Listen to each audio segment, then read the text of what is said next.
Moti përkeqësuar i orëve të fundit, i shoqëruar me rreshje të dendura shiu dhe rrjedhje ujërash, ka shkaktuar ndotje të ndjeshme në ujërat detare të zonës së ujit të ftohtë në Vlorë.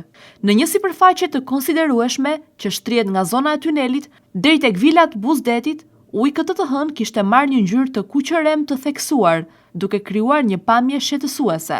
Ngjyrosja e ujit është pasojë e dherave dhe materialeve inerte që janë transportuar nga rreshjet përmes kanaleve kulluese, për të derdhur më pas në det. Këto prurje, që shpesh shoqërohen me mbetje të ngurta dhe balt, krijojnë turbullirë dhe ndotje të përkohshme të ujrave bregdetare.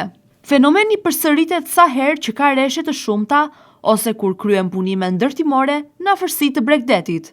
Prurje të tilla dherash mund të kenë ndikim negativ në ekosistemin detar, pasi ulin cilësinë e ujit dhe dëmtojnë habitatin e gjallësave detare.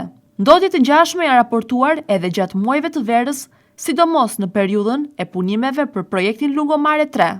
Gjatë asaj kohe, deti mori disa herë ngjyrë të kuqëremt për shkak të ndërhyrjeve në infrastrukturë dhe rrëshqitjes së materialeve ndërtimore drejt bregut. Situata u kthye në një shqetësim për bizneset e zonës dhe për pushuesit, të cilët shpesh ngurojnë të notojnë kur uji duket i ndotur.